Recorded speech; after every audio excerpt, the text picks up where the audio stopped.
სალამი ყველას, მე ვარ ბექა პატურაშვილი, ეს არის რედვაინი, მადლობა რომ მიყურებთ. რუსეთ-უკრაინის ომზე ვისაუბრებ ამ ეპიზოდში. ერთგვარი აპდეიტი მექნება, ბოლო 24 საათის განმავლობაში რა ხდებოდა, ახლა რა ხდება. ვისაუბრებ როგორც ბრძოლის ველზე მიმდინარე პროცესზე და სამხედრო შედეგებზე, ასევე პოლიტიკურ სიახლეებზე, მთავარ ჰედლაინებზე, რაც იყო ამ ბოლო 24 საათის განმავლობაში. მადლობა კიდევ ერთხელ რომ მიყურებთ, მადლობა ჩემი არხის გამომწერებს, ვინც სულ თვალს მადევნებთ და ვინც არ ხართ გამომწერები, მგთხოვთ რომ გამოიწეროთ არხი და დამეხმაროთ აუდიტორიის ზრდაში. ლაიქები არ დაგავიწყდეთ თუ მოგეწონებათ ეს ვიდეო და ასევე კომენტარებში თქვენი აზრიც დააფიქსირეთ, რა და როგორ მიდის მოკლედ. ღამის 12 საათს გადაცდა, როცა ახლა ამ ვიდეოს წერ და ამას რატომ ვამბობ, ანუ 4 აგვისტო დგება და სულ რამდენიმე წუთის წინ ვიდრე დავიწყებდი ჩაწერას, აი ეს ბოლო ინფოგრაფიკა გავრცელდა, ასევე ეძახით ხოლმე. რომელსაც გაჩვენებთ ახლა, მოკლედ ხედავთ, აქ არის რუსეთის ტერიტორია, აქ არის უკრაინის ტერიტორია და წითელი ისრები, რომლებიც რუსეთის სხვადასხვა ოლქების მიმართულებით მიემართება. რა არის ახლა მოკლედ რომ ამხსნა, ვინც არ იცის, ესე იგი ეს არის მისი აღმატებულება უკრაინული შორსმოქმედი დრონების მოძრაობის ტრაექტორია. ეს კი ნიშნავს იმას, რომ უკვე ტრადიციად ჩამოყალიბებული მასობრივი იერიში ხორციელდება სწორედ ამ წუთებში უკრაინის შორსმოქმედი დრონების მეშვეობით და ეს ნიშნავს იმას, რომ სულ ცოტა ხანში, შესაძლოა 2-3 საათში, შესაძლოა უკვე გამთენიისას ჩვენ ვნახოთ სიახლეები იმასთან დაკავშირებით, თუ სად დაიბომბა, რა დაიბომბა და რა შედეგებს მიაღწია აი ამ კონკრეტულმა ტალღამ დრონებით შეტევის. ვიდრე ამის შედეგებს ვნახავთ, მანამდე გუშინდელს გადავხედოთ, ზუსტად ანალოგიურად დაახლოებით ღამის 12 საათზე მოხდა გუშინაც გაშვება და ძალიან საინტერესო კადრები დაგვხვდა დღეს დილით, რომელიც მე მინდა რომ გაგიზიაროთ, ხო?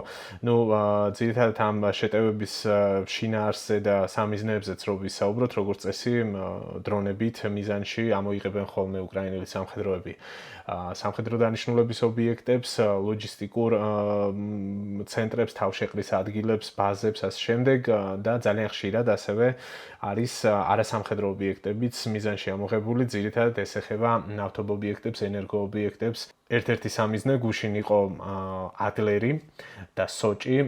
ოკუპირებულ აფხაზეთთან დაახლოებით 8 კილომეტრის მოშორებით დააფიქსირდა ერთ-ერთი აფეთქება და ახლა ამ აფეთქებების კადრებს გაჩვენებთ. ჯამში დაახლოებით 20-ზე მეტი დრონის მიფრენა დაფიქსირდა სოჭსა და ადლერში. მინდა თქვენ ყურადღება მიაქციოთ ასევე იმ ხალხის რეაქციებს, რომლებიც ამ ვიდეოებს იღებს, ანუ ეგ როგორც წესი არის ხოლმე ტელეფონით გადაღებული, ვინც ახლოს არის თვითმხილველები, მათი გადაღებული მასალები ვრცელდება ხოლმე Telegram არხებზე თუ სოციალურ ქსელებში და ცოტა ვერთობი ხოლმე ხანდახან ამ ხალხის რეაქციებზე ერთ-ერთი ასეთი ვიდეოა ეს.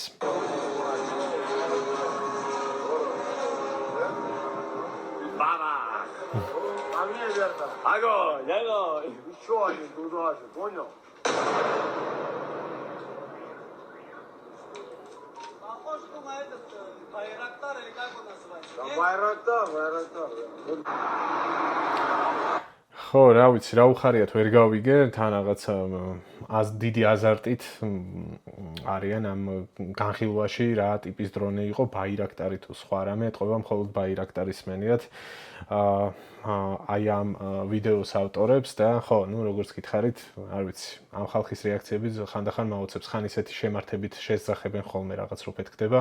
მგონია რომ ჩვენზე მეტად მათ უხარიათ, ხო, ძალიან უცნაური ხალხია რუსები, მაგრამ მოკლედ შოუ ამით არ მთავრდება, ძირითადი გასართობი შემონახული მაქვს და ახლავე გაჩვენებთ, მოკლედ, როდესაც სოჩში იყო აფეთქებები, რუსმა ახალგაზრდებმა, არ ვიცი, შესაძლოა თინეიჯერები იყვნენ, ან ცოტა უფროსები, 20-21 წლის ახალგაზრდები, მაგარი დვიჟუხა ატეხეს, ესეთი რუსული ჟარგონი რომ გამოვიყენოთ და ძალიან საინტერესო, შეიძლება ითქვას, რომ დღის კადრად იქცა აი ეს კადრები, რომელსაც ახლა მე თქვენ გაჩვენებთ და თუ არ გინახავთ, ძალიან გაერთობით პირდებით.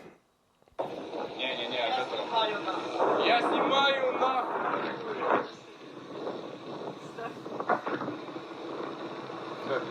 трагедия полная.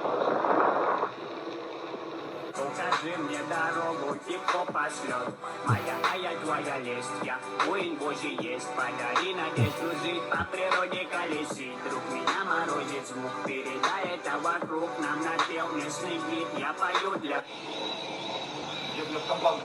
ძალიან მაგარი ბექგრაუნდი იპოვეს, მოკლედ რა ვიცი, TikTok-ებს იღებდნენ თუ რას აკეთებდნენ, არ ვიცი, მაგრამ ფაქტია, რომ ეს ახალგაზრდები ერთია რომ მაგრად გაერთნენ და მეორეა რომ საერთოდ არ აინტერესებთ გარშემო რა ხდება, ხო? ანუ არ ვიცი, ხა წარმოიდგინეთ, არც მინდა წარმოდგენა, მაგრამ წარმოიდგინეთ მათ ადგილას თავი, რომ შენ ქვეყანაში რაღაცას მომბავენ და ასე ერთობი და TikTok-ებს იღებს. კაი, ნუ აი, გავიცინეთ, გვიყო, მაგრამ მე კიდე ერთი რამე არის აქ საგულისხმო, რომ ისეთი მაგარი გასულები აღმოჩნდნენ, რომ ვერ გაიაზრეს ამას რა შეიძლებოდა მოყოლოდა.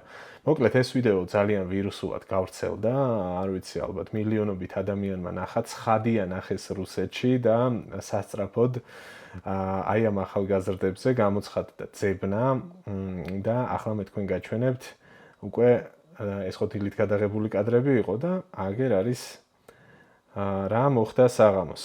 აი სამივე ახალგაზრდა გასკვანჩეს და უკვე პოლიციის განყოფილებაში ამოყოფინეს თავი, ანუ ეს ის ქვეყანაა, სადაც უკვე ისეთ კანონებს იღებენ, რომ არათუ რამის დაწერა, გამოქვეყნება, ან რა ვიცი, გადაღება, რაც მათ ბრჭყალებში სპეციალურ სამხედრო ოპერაციას რამით შეურაცხყოფს და მათ უძლურებას და მათ რა ვიცი, კრიზისს აჩვენებს, ხო არ შეიძლება და გარდა ამისა ისეთ კანონებს იღებენ, რომ ნახვაც კი არ შეიძლება უკრძალავენ ახალი ჩანაწერების მიხედვით ადამიანებს იმის რაღაცა მათთვის არასასურველი კონტენტის ნახვის უფლებას ერთ სიტყვით და აი ამ ძვირფასმა ორმა გოგონამ და ერთმა ყმაწვილმა აქვე ხო გადაწყვიტეს რომ ესეთი ტიპის ვიდეო უნდა გაევრცელებინათ ხო აი 21 წლის არის ერთ-ერთი დარია და 19 წლის კარინა თურმე და ეს ბიჭი არ ვიცი ამაზე ინფორმაცია არ არის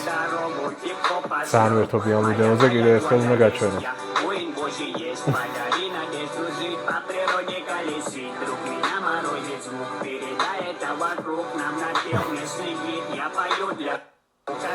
ხო, მოკლედ ძალიან ცუდად დაამთავრეს, რა კაცმა არ იცის მოიკითხეთ ეს ხალხი საბოლოოდ რა ბედი ეწევათ ძალიან მაინტერესებს რა. ყველაზე კარგ შემთხვევაში ძალიან დიდი ჯარიმით ალბათ გამოძრობიან, შესაძლოა აი ამ ყმაწვილს კი ფრონტზე უკრან თავი. რადგან ფრონტი ვახსენე, აქვე მოდი გადავხედოთ რა სურათი გვაქვს ფრონტის ხაზზე, აქვე გთავაზობთ ესე იგი deep state-ი, ასე ქვია, არ მოგესმათ deep state ქვია. რუკები არის მოცემული ამ ვებ გვერდზე, მუდმივად ხდება მათი განახლება და აჩვენებს აი როგორც ხედავთ წითელ ფერს ეს არის ნუ რუსეთის შეტევის ამსახველი და ეს ისრები არის შეტევის მიმართულებები და აქეთ აჩვენებს ანუ მწვანე ფერი ეს არის უკვე ის ტერიტორიები რომლებიც მოახერხეს და გაათავისუფლეს უკრაინელებმა. ერთ-ერთი ყველაზე ცხელი ზონა არის პოკროვსკის მიმართულება, აქ უფრო მსხვილ მასშტაბში გაჩვენებთ ამ რუკაზე რა ხდება, ესე იგი როგორც ხედავთ აი რუსების მიმართულებებია შეტევების, ისინი ცდილობენ რომ ყველა მხრიდან მიუახლოვდნენ მაქსიმალურად ქალაქს. აქ ჩვენ შეგვიძლია რომ ვნახოთ გასული დღეების განმავლობაში რა ხდებოდა ცვლილებები და აი ამ შემთხვევაში უფრო კარგად მიხვდებით თუ რა წინსვლა აქვთ და რამდენად თქვათ შეიძლება ეს მათ წარმატებად ჩაითვალოს, აი გადავიდეთ წინა დღეებში რა ხდებოდა, აი დავიწყოთ 25-დან მაგალითად და დაახლოებით ერთი კვირის სურათი რო ვაჩვენოთ, აი დააკვირდით როგორ იცვლება დღეებთან ერთად ეს ნაცრისფერი ზონები, რომლებზეც წვდომა აქვთ, ასე ვთქვათ, რუს სამხედროებს, შეტევის პოტენციალი აქვთ, ესე ინიშნება ეს ნაცრისფერი ზონა, ამას გულისხმობს, ეს წითელი უკვე არის, სადაც ფიზიკურად არის მათი ძალები განლაგებული და ცდილობენ წინსვლას, აი ნახეთ 27-ში ესე იყო, 28-ში დიდათ არ შეცვლილა და აი 30-დან უკვე მათ შორის აი აქეთ ცოტა ჩრდილოეთ ნაწილში ხდება გააქტიურება, წინსვლა, აქეთაც არის პატარა სხვაობები, აი შემდეგ დღეებში 31-ში და პირველში კიდევ უფრო მეტად და ეს არის უკვე დღეის მონაცემები. როგორც ხედავთ, ანუ ბოლო 24 საათის განმავლობაში განსაკუთრებული რამე არ მომხდარა, ოდნავ გაიზარდა ეს ნაცრისფერი ზონები ამ კონკრეტულ ადგილას, ესე იგი პოკროვსკის მიმართულებით, რაც ნიშნავს, რომ უფრო მეტი პოტენციალი აქვს თითქოს წინსვლის. ვნახოთ როგორ განვითარდება, აქ საკმაოდ დაძაბული ბრძოლები მიმდინარეობს. ნუ ფრონტის სხვა მიმართულებებზეც არის გარკვეული ცვლილებები, თუმცა ეს არის რაღაც განსაკუთრებული წინსვლა რუსების შესრულებით. მიუხედავად იმისა, რომ ისინი ხმაურიან საზაფხულო კამპანიას და დიდ გარღვევებს ანონსებდნენ, არაფერი მსგავსი არ ხდება. შეიძლება გარკვეულ შემთხვევებში 10 დღე, 2 კვირა მოანდომონ რაღაც რამდენიმე ასეული მეტრით წინ წაწევას, თუმცა ეს რაღაც განსაკუთრებულ სტრატეგიულ მიღწევად მათთვის ვერ ჩაითვლება. მიუხედავად ამისა, ისინი კი აგზავნიან თქვათ იქ ინფორმაციას შტაბებში მეთაურებთან, რომ რაღაც განსაკუთრებულს მიაღწიეს და შემდეგ ამას პროპაგანდა იყენებს რუსული ხალხის ტვინის სარეცხად რუსეთის მოსახლეობის, მაგრამ რეალურად მათ არ აქვთ განსაკუთრებული წინსვლა ბრძოლის ველზე და არც არის მოსალოდნელი რომ ექნებათ. სამაგიეროდ კი თუ რამდენიმე ასეული მეტრით წინ წაიწევენ, მაგალითად ამაში აქვთ ძალიან დიდი ადამიანური დანაკარგები. ცხადია, ესაც დიდად არ აღელვებთ, ეს ცნობილი ამბავია. მილიონს გადააჭარბებს თუ 2 მილიონს გადააჭარბებს რუსი სამხედროების დანაკარგი, პუტინს ეს დიდად არ ანაღლებს და ეს არაერთხელ დადასტურდა.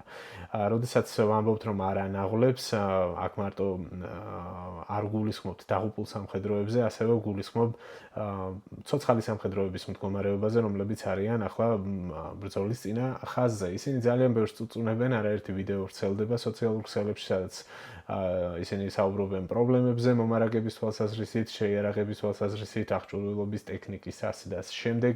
მათ ისეთი პრობლემებიც უდგათ, მაგალითად როგორც არის ელემენტარული სასმელი წყლის ქონა. ძალიან ბევრი ვიდეო შემოხვდა, სადაც გუბეებიდან წვიმის წყალს ავსებენ რუსი სამხედროები, ტალახიან წყალს, მერე ამას რაღაც კუსტარულად ვითომ ფილტრავენ, მაგრამ მაინც არაფერს არ ცვლის ეს ყველაფერი და საბოლოოდ უწევთ ტალახიანი წყლის დალევა, იმდენად გასაჭირში არიან და ხო, ნუ ღიად ბევრი მათ შორის პუტინსაც აგინებს და აპროტესტებს, რომ მათი ასეთ მდგომარეობაში იყოფნა არ შეიძლება. ძალიან ხშირია ისეთი შემთხვევები, მაგალითად, როდესაც ტყვეებს გაცვლიან ხოლმე და უკან იდეაში დაბრუნებულ სამხედროებს უკან კვლავ აგზავნიან ფრონტზე ხორცად და უშვებენ წინა ხაზზე. ესეთი ცინიკური არის რუსი სამხედრო მაღალჩინოსნების დამოკიდებულება და ზოგადად რუსეთის პოლიტიკური სამხედრო ხელმძღვანელობის დამოკიდებულება მათივე სამხედროების მიმართ. ერთი საინტერესო სიახლე, რასაც წავაწყდი ამ მხრივ, ეს ეხება ქალების, ეგრეთ წოდებული ქალი შტურმავიკების ფრონტზე გამოჩენას და ამაზეც მინდა გითხრათ. ხო, ცნობილი ამბავია, რომ ციხეებიდან უშვებდნენ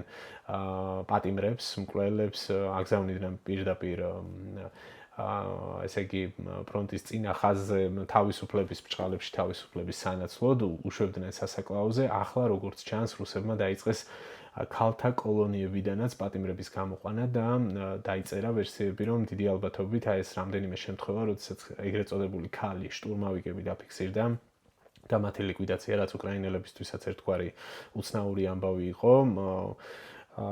სწორედ საუბარია იმაზე, რომ ესენი არიან ქალთა კოლონიიდან გამოყვანილი პატიმრები, უკვე ყოფილი პატიმრები. ერთ სიტყვით, ადამიანურ რესურსებში აქ ცალსახად დიდი პრობლემებია, მომარაგების ნაწილშიც ძალიან დიდი პრობლემებია. ერთ სიტყვით, როდესაც რუსეთის მიდგომებზე, მათ პოლიტიკური და სამხედრო ხელმძღვანელების ხედვებზე და მოქმედებებზე საუბრობთ, ცხადია, აქ ჰუმანურობა არაფერ შუაში არ არის, მათ არ აინტერესებს იმ ხალხის ბედი, რომლებსაც უშვებენ ფრონტზე და ყველა მხრივ, როგორც თქვი, უარესდება მხოლოდ მათი მდგომარეობა. ერთ საინტერესო ნიუსი შემოხდა, სხვათა შორის, რომ თურმე HIV ინფექციის შემთხვევებმაც კი იმატა რუსი სამხედროების რიგებში 40 ჯერ არის თურმე ეს მაჩვენებელი გაზრდილი და ამაზე ღიად დაიწერა რუსულ წყაროებში.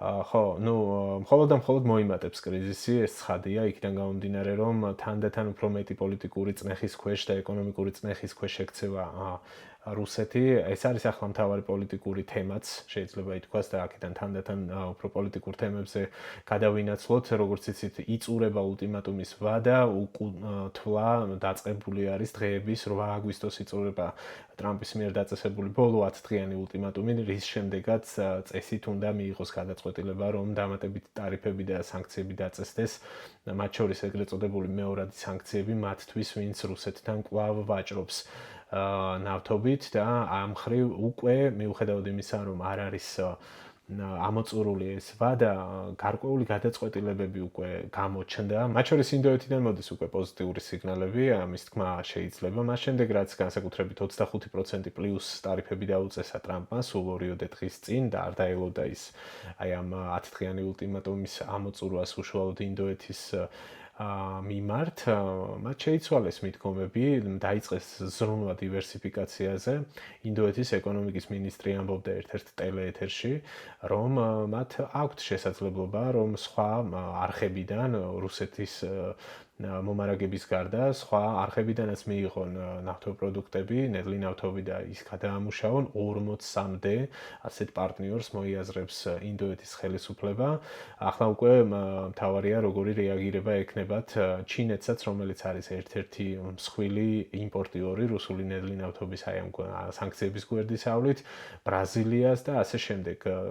ეს სამი ძირითადი სახელმწიფო არის წამყვანი ქვეყნები, ვინც ყიდულობენ რუსეთის ნედლ ნავთობს და ამით მილიარდებს რიცხავენ რუსეთის ომის მანქანის ანგარიშზე, ასე რომ ვთქვათ.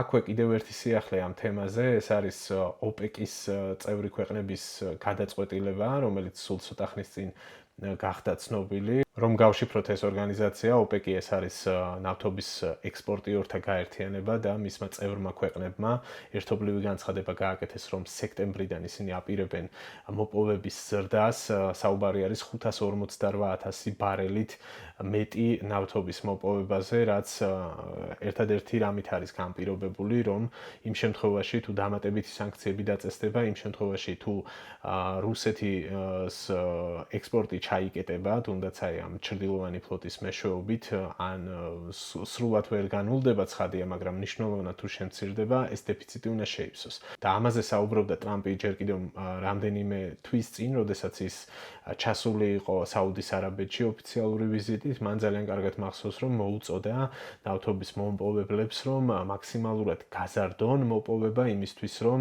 დარეგულირდეს ფასი. აქ ჯერ მაშინ არსებობდა გარკვეული რისკები იგივე ირანთან მიმართებით, ეს საკითხი გადაწყდა და მათ ირანმა ვერ მოახერხა მაშინ ორმუზის სრუტის ჩაკეტვა და ამ ხრივ ნავთობის ბაზარზე კრიზისი შექმნა.